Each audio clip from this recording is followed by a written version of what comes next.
ونعوذ بالله من شرور أنفسنا ومن سيئات أعمالنا من يهده الله فلا مضل له ومن يضلل فلا هادي له أشهد أن لا إله إلا الله وأشهد أن محمدا عبده ورسوله أما بعد فيا أيها المؤمنون اتقوا الله حق تقاته ولا تموتن إلا وأنتم مسلمون صدق الله العظيم. Sahibul Fadilah, Tuan Imam, para jemaah yang dirahmati Allah Subhanahu wa taala sekalian. Kita bersyukur pada malam ini kita dapat meneruskan salat tarawih dan puasa. Mudah-mudahan kita sama-samalah dapat sampai ke penghujungnya. Tuan-tuan, puasa ni macam kita naik bas pergi ke Kuala Lumpur. Banyak betul R&R-nya. Daripada Sungai Siput, daripada Ipoh nak sampai ke Kuala Lumpur tu 2 jam setengah. 2 jam setengah lebih kurang lah, 2 jam 3 jam. Tapi kalau silap-silap bulan boleh sampai jauh lebih lama daripada itu. Sebab apa? R&R ni macam tu. Simpang Pulai ada, depan sikit Kampar ada, sampai Tapah Karang, udah lagi besar pula dah. Kemudian apa lagi? Depan lagi dengan Tanjung Malimnya, dengan Rawangnya, dengan Sungai Bulohnya. Ya Allah. Bayangkan kalau kita sentiasa singgah dekat R&R tu. Jumpa R&R singgah, jumpa singgah. Bila nak sampai Kuala Lumpur sampai tu insya-Allah sampailah. Tetapi amat terganggulah perjalanannya. Puasa pun macam itulah tuan-tuan. Kan, banyak gangguan dia. Itu sebab mudah-mudahan kita berjayalah untuk berpuasa. Bukan saja berlapar dahaga, tetapi mulutnya, hidungnya, matanya, telinganya. Kan, untunglah orang boleh pakai cermata hitam. Kan? Macam kita yang tak ada cermata hitam ni tuan-tuan, sabar je lah. Masya-Allah tuan. Jadi berhati-hatilah kita dengan gangguan-gangguan yang datang sepanjang Ramadan. Supaya tidaklah terganggu Ramadan kita. Baik. Pada malam ini kita akan melihat pula beberapa perkara lagi sambungan daripada semalam ni. Malam ni tentang Islam liberal. Rata-ratanya penganut faham Islam liberal di Malaysia tidak dapat pendidikan agama formal yang mendalam. Satu hal yang kemudiannya menyebabkan mereka mengemukakan pandangan Islam yang kabur dan menyesatkan. Dengan berkembangnya pelbagai pemikiran rasionalisme yang melampau dalam masyarakat telah menyebabkan semua pihak, sama ada dari kalangan pakar ataupun masyarakat awam, telah cuba bercakap tentang pemikiran ini walaupun tanpa mempunyai pengetahuan asas keilmuan Islam yang mencukupi. Hal ini sering dijadikan modal utama oleh kalangan sarjana barat untuk menunjukkan suasana konflik antara fahaman-fahaman yang wujud dalam dunia moden sekarang. Sekarang semua orang nak memberi komen dalam apa benda pun. Baik.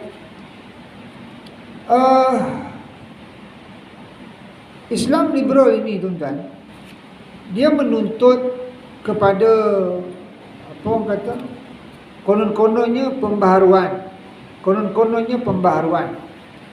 Namun mari kita tengok sikitlah.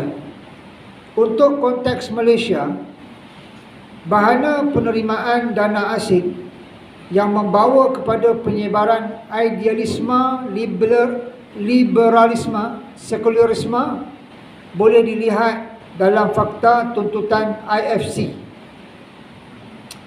IFC ni apa dia? IFC ni merupakan Suruhanjaya yang ditubuhkan oleh Majlis Peguam Malaysia dan disokong oleh Majlis Perundingan Malaysia bagi ajaran Buddha, Hindu dan Sikh. Bukan Sikh. Dan ada satu yayasan yang beribu pejabat di Jerman menyokong IFC ni, kan?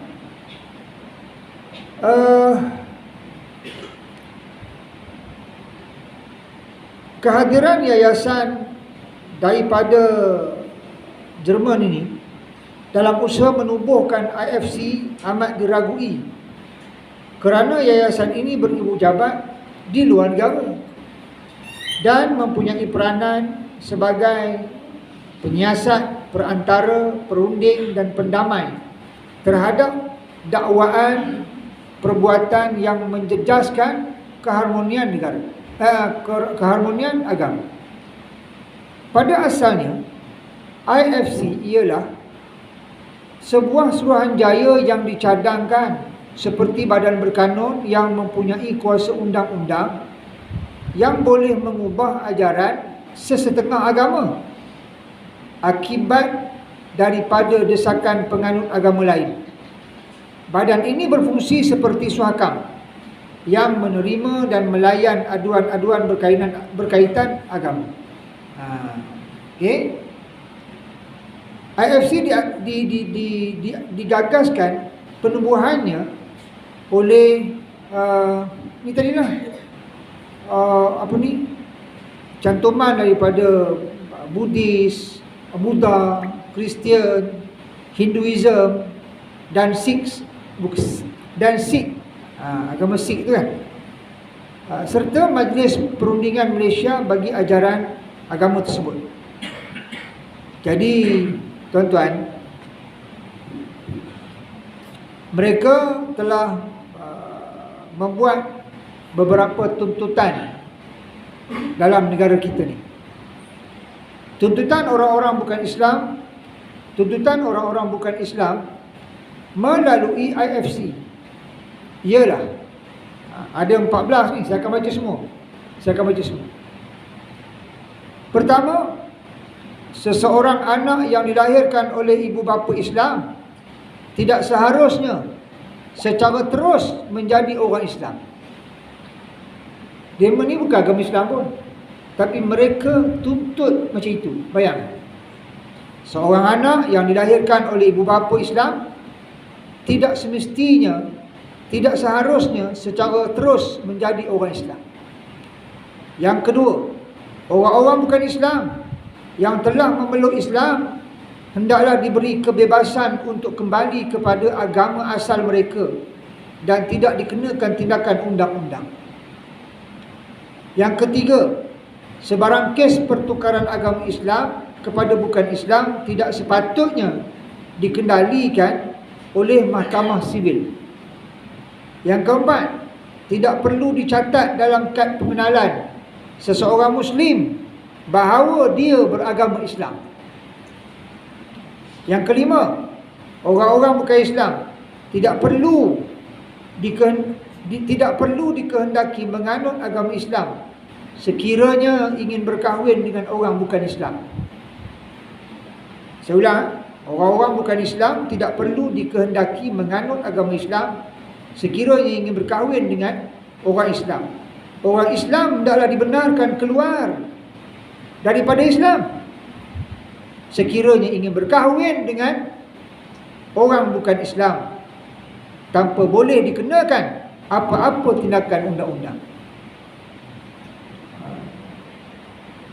Rasa sesuai dah nak mengantuk ni, kan? Sebab benda ni bukan penting sangat kan? Macam cerpen je.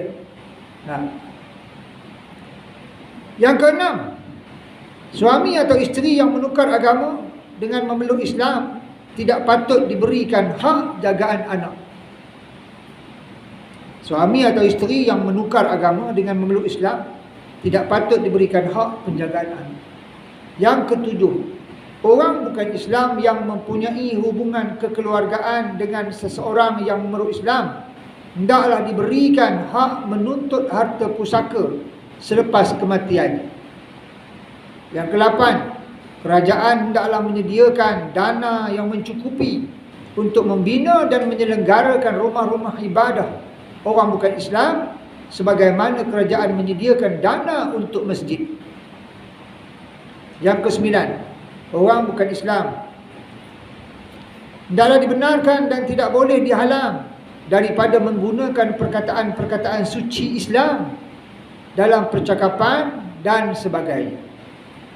Bible, yang ke-10, Bible dalam bahasa Malaysia dan bahasa Indonesia sepatutnya diberikan untuk diedarkan secara terbuka. Ke-11, pelajaran agama bukan Islam untuk penganut agama itu hendaklah diajar di semua sekolah. Yang ke-12, program-program berunsurkan Islam dalam bahasa ibunda sesuatu kaum hendaklah ditiadakan. Program dakwah agama lain selain Islam pula hendaklah dibenarkan untuk disiarkan dalam bahasa ibunda masing-masing. Kalau ikutkan geram tuan, saya nak koyak buku ni, kan? Tapi tak boleh lah sebab buku saya. Kalau buku tuan saya koyak lah, kan? Sakit rasa hati bacanya, kan? Tapi apa orang Islam buat? Alah, kan? Ini negara kita, jangan bimbang lah.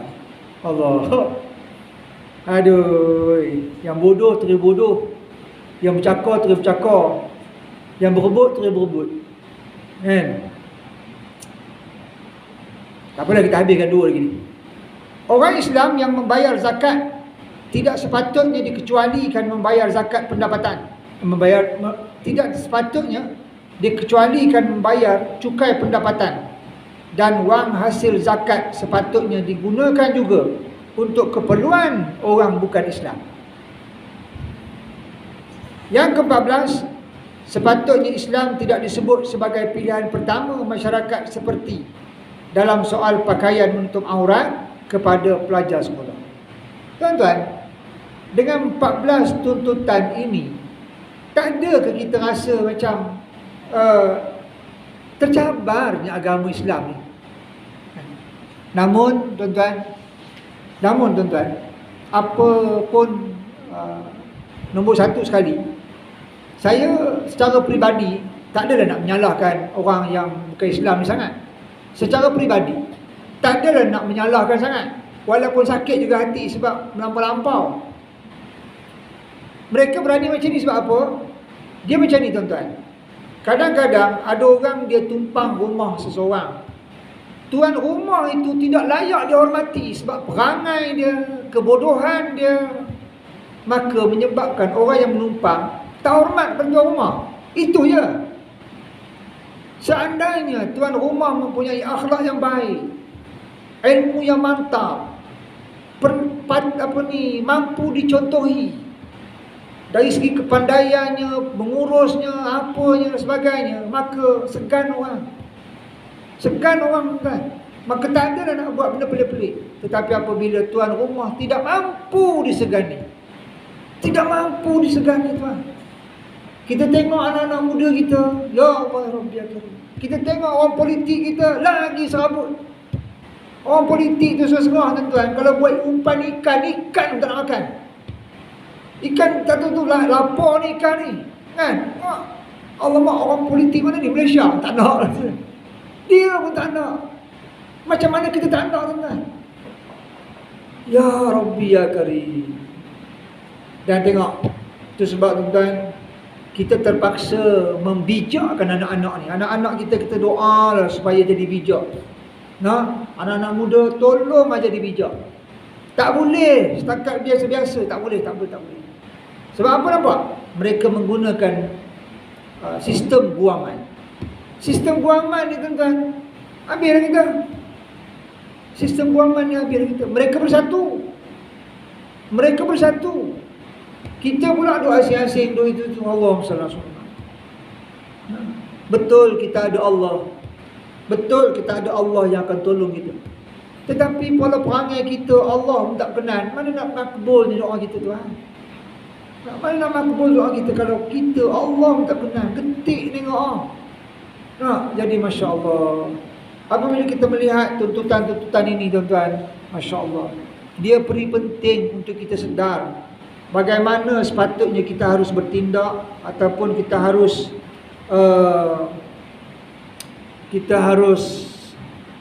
mendepani masalah ini dengan kebijaksanaan. Zaman kita hidup zaman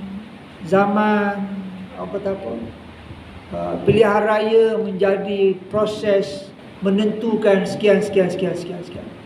Dan di parlimen adalah merupakan tempat dia orang undi, benda ni boleh buat, benda ni tak boleh buat sebagainya. Namun seandainya orang Islam maksud saya, terus leka, rasa okey, rasa boleh apa semua, habislah. Sampai bila kita nak terus berjenaka dan berseluruh tanpa ada untuk menimbulkan keseriusan dalam pemikiran, maka habislah. Okay, baik. Seterusnya kita tengok satu lagi, sekularisme, ke surat 148. Okay, baik.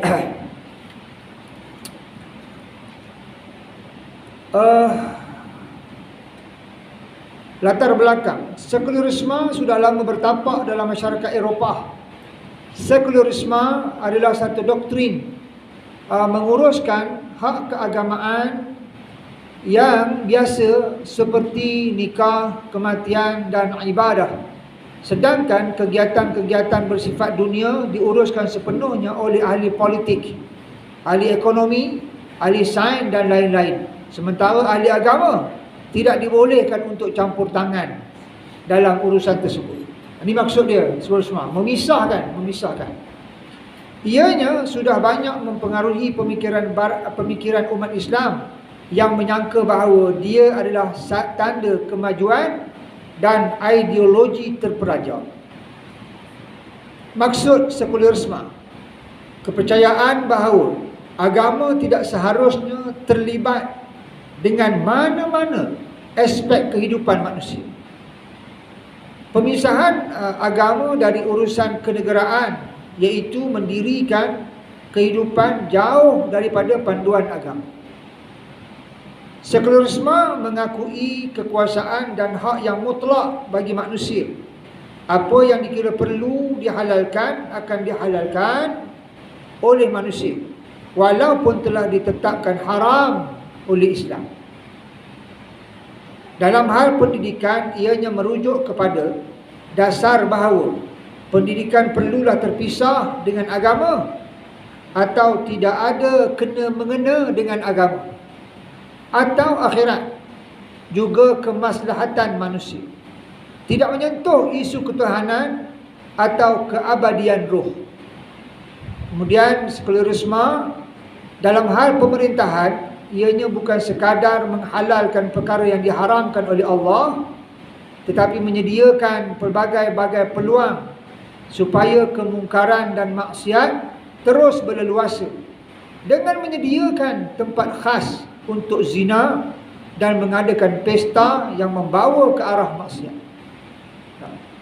Kita dapat tengok dari depan mata kita juga, apa tak dapat kan? Makanya ya Allah, itu sebab penting untuk orang Islam mempunyai kekuasaan yang baik. Tetapi sebelum dia dapat kuasa, dia perlulah ada ilmu yang betul tentang Islam. Masalahnya hari ini, kadang-kadang orang Islam tu dia macam lalang. Duduk dengan orang baik, dia jadi baik. Duduk dengan orang jahat, dia jadi jahat sikit. Tak jahat banyak sangat, tapi sikit. Cukuplah dengan tidak melarang kejahatan itu menjadikan dia jahat. Cukuplah dengan tidak melarang kejahatan itu menjadikan dia jahat. Tuan-tuan, takkanlah kita ni orang Islam setakat ada majlis boleh baca doa, clear. Aduh, saya antara peranan yang saya paling serabut bila diminta ialah bila baca doa dalam majlis. Serabut kan. Sebab apa? Kadang-kadang orang kita ni tengah-tengah doa boleh angkat handphone. Kita baca doa ni, dia angkat tengah sebelah lagi pegang handphone. Kita nak berhenti sekarang, dia malu. Kita tak berhenti, kita geram. Kita minta pada Allah, dia yang ngada sangat, suruh adakan doa. Bila kita berdoa, doa ni pada Allah, dia boleh buat selamba je. Amin, sambil baca. Amin, baca WhatsApp. Amin, kumpul dengan mineral water ni baru tahu. Berlaku tak? Tuan-tuan manusia, saya pun manusia. Tuan-tuan pernah duduk majlis, saya pernah duduk majlis. La haula wala quwwata illa billahil aliyyil azim. Yang orang buat doa ni sebagai satu agenda. Ini lagi masalah kan. Jadi kita tak nak macam tu. Itu sebab kita kena memastikan pahaman-pahaman sekulerisme yang memisahkan agama daripada semua benda. Kan? Tak boleh. Agama ni dia adalah tunjang kepada semua perkara. Dalam apa benda pun, pernikahan, pendidikan, penyakit, apa lagi? Apa saja. Majlis-majlis letakkan agamanya sebagai penimbang. Letakkan agama sebagai penimbang. Nak buat apa pun timbangannya adalah Allah Subhanahu Wa Taala. Ni Allah bagi ke Allah tak bagi? Itu je. Allah tak bagi, jangan cari jalan untuk membagi dia. Tetapi kadang-kadang apabila kita meletakkan kepandaian kita melebihi apa yang sepatutnya, maka itu sebab kita mula memikirkan bagaimana nak menghalalkan. Macam pesta arak dulu kan. Dia kata ini apa masalahnya? Ini untuk orang bukan Islam. Silakan, tapi yang nak sampai nak buat pesta, apa kehal? Sampai nak buat pesta, apa kehal? Sedangkan kita tahu arak tu ibu kepada segala kejahatan. Allahumma salli ala Muhammad. Itu sebab kita hina tuan. Itu sebab kita hina. Kita ada pemerintahan orang Islam. Betul arak tu dia menyumbang kepada pendapatan negara. Betul, kita tak nafikan tuan. Tetapi takkanlah kamu dah tahu arak tu tak boleh, bersuaralah sesuatu supaya tidak membolehkan arak. Adakan usaha-usahanya. Tetapi tuan-tuan nampak usaha-usahanya dia adakan atau macam mana? Dulu kita ada TF. Kemudian The Store ada arak. Kan? The Store dulu ada arak. TF. Kemudian Speedmart, 7-Eleven. Udah makin banyak lah dah. Sedangkan tampuk pemerintahan pada orang Islam. Takkanlah tak ada benda lain boleh dapat ekonomi. Melampak lagi benda lain yang boleh dapat ekonomi. Melampak orang jual arak, tak jual arak, kaya elok je. Allahumma salli ala sayyidina Muhammad. Anak-anak kita insya-Allah tak minum. Tetapi seronok kalau kita menyaksikan benda ni. Gitu ya. Baik. Jom kita tengok seterusnya. Pluralisme agama. Okey, 154. Saya sekadar membuka jalan tuan-tuan. Nanti boleh cari lagi dia punya dia punya maklumat-maklumat dalam pelbagai banyak ruang lingkup sebagainya. Baik. Latar belakang fenomena plural menginginkan sikap tidak keterbatasan, toleransi, sama rata dan penyatuan. Tidak seperti pahaman yang dipegang kini yang bersikap tertutup dan khusus kepada satu agama saja. Ianya sudah tidak relevan lagi diamalkan dengan keadaan masa ini. Kata orang yang tak macam ni. Menghapuskan konsep perbezaan antara hak dan batil, mukmin kafir, muslim non-muslim, dosa pahala, syurga neraka dan seumpamanya yang dianggap bersifat bertentangan. Konflik dan konfrontasi dengan menyamakan semua agama.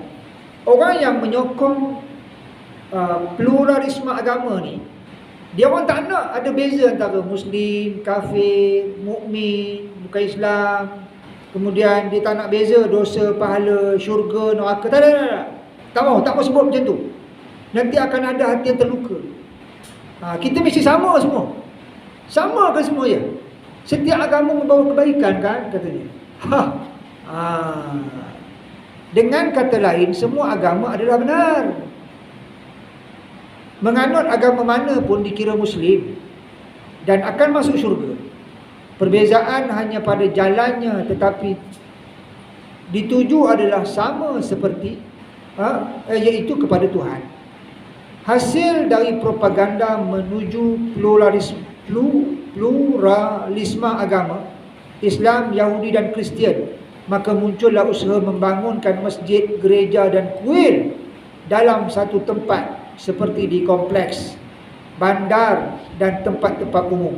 Selain itu muncul cadangan untuk mencetak Al-Quran, Taurat, Injil dalam sebuah buku.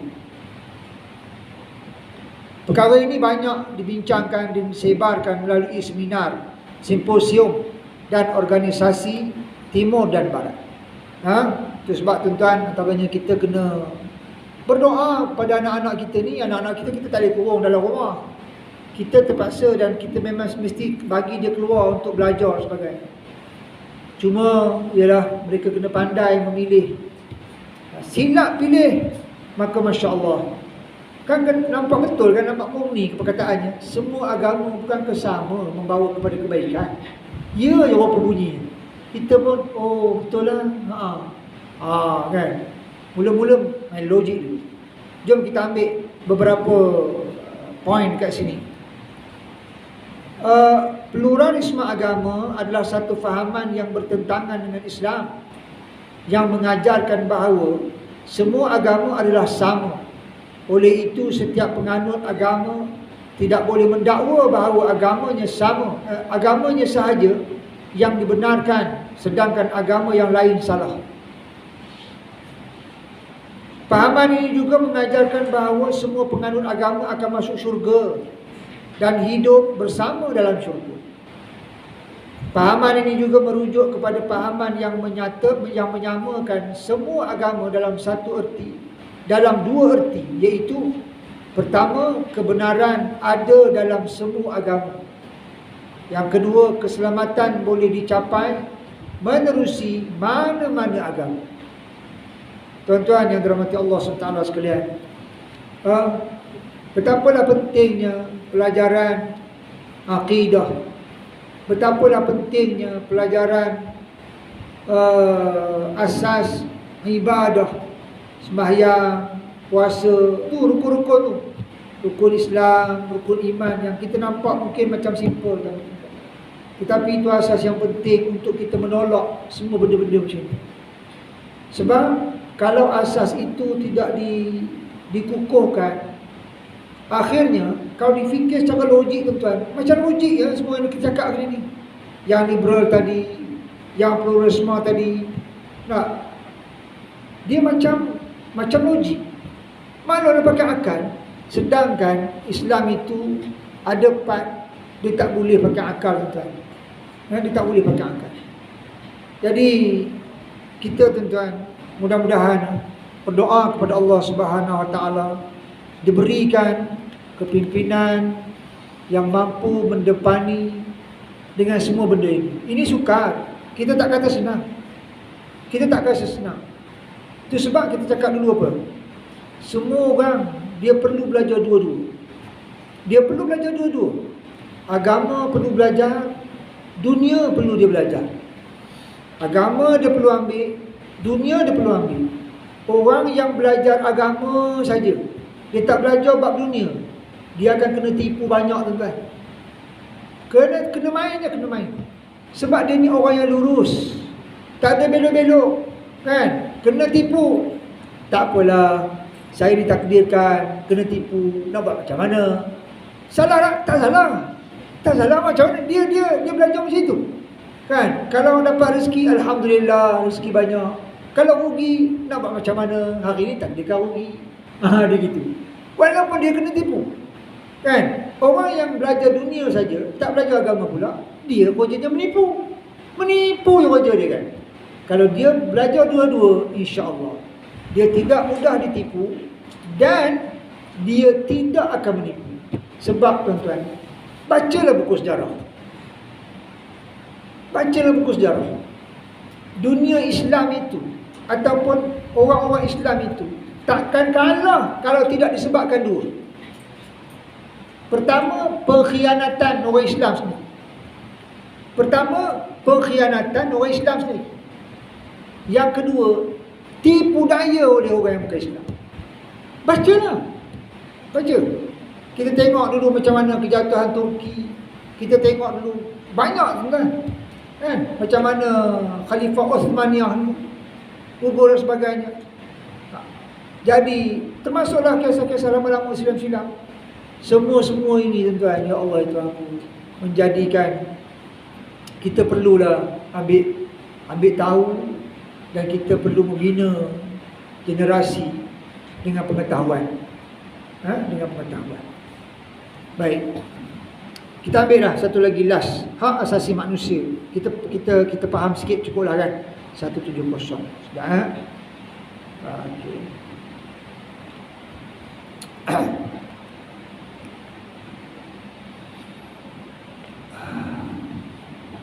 Sejarah hak asasi manusia. Idea hak asasi manusia ini muncul pertama kalinya pada abad ke-16 dan ke-17 di barat. Gagasan ini muncul sebagai reaksi terhadap penguasaan raja-raja dan orang-orang kaya. Pada masa itu, rakyat yang diperintah oleh manusia yang bekerja sebagai buruh dinyatakan sebagai lapisan bawahan. Mereka tidak memiliki hak apapun, sehingga diperlakukan sewenang-wenangnya sebagai hamba. Akibatnya timbullah gagasan supaya lapisan bawahan yang juga manusia diangkat darjatnya dari kedudukan mereka sama dengan manusia lain di lapisan yang di atas. Justru lahirlah idea untuk menegakkan hak asasi manusia, yang mana semua manusia adalah sama, bersaudara dan merdeka. Aturan yang sistematik mengenai hak asasi manusia sebenarnya jauh lebih dikenal sebelum abad ke-17 dan 18 melalui Kod Hukum Hammurabi. Kod Hukum Hammurabi memuat ketentuan antara lain hukum pembalasan dijatuhkan sesuai dengan kejahatan yang dilakukan. Kedudukan wanita diakui sama dengan lelaki. Pihak suami dan isteri tidak boleh menggagalkan perkahwinan yang telah dijalani atau sedang berlangsung. Pelaku zina dihukum hukuman mati, dan seseorang akan dikenakan hukuman apabila dia membangunkan rumah sedemikian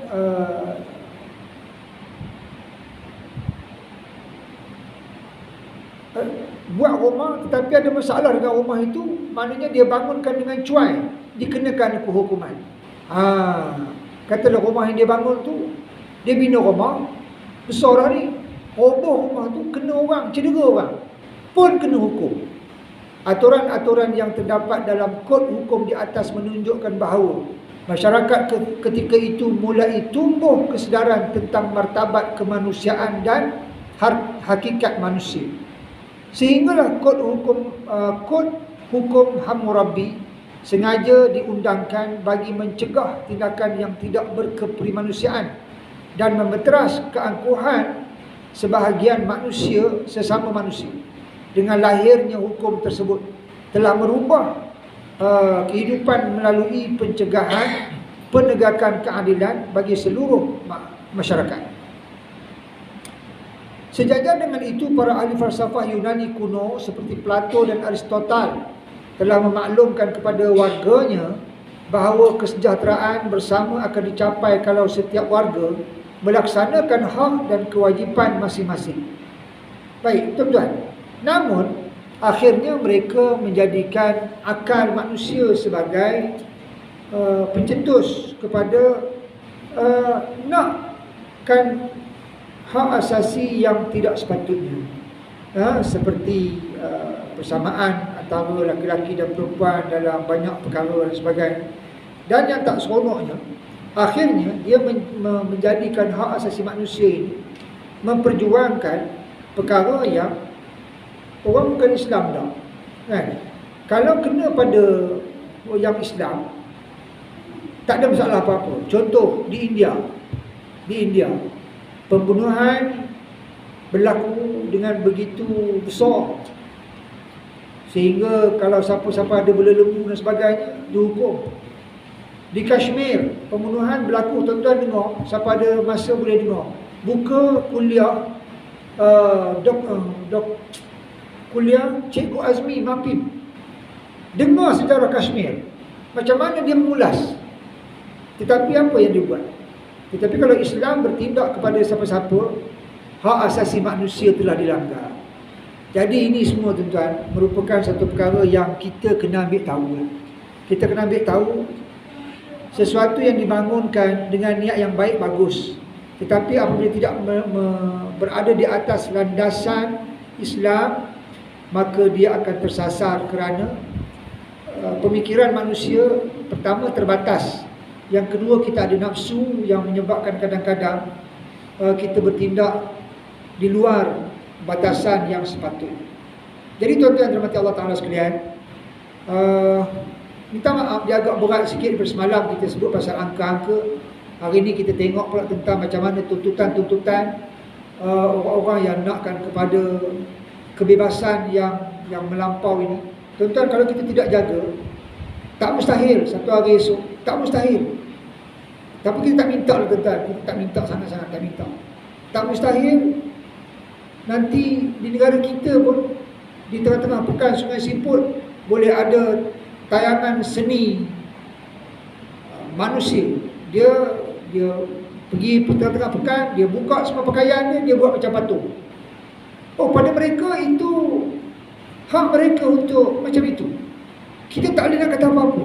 Oh, macam itu tuan-tuan je, no. Kan? Nanti mak cari mana lah bapak kamu ni. No, pekan. Tengok tayangan. Kan? Jangan kata bapak je, nanti semua. Itu berlaku tuan. Itu berlaku. Dekat barat itu berlaku. Nah, itu berlaku. Kita tak ada jadi macam itu pada tempat kita ni tuan. Kita tak ada. Nah, jadi mudah-mudahan kita dapat membangunkan generasi dengan macam mana yang Islam dah. Macam mana kita dibangunkan sehingga hari ini kita sanggup buang masa sikit untuk sembahyang malam dan sebagainya. InsyaAllah mudah-mudahan ada manfaat pada dunia dan akhirat kita insyaAllah.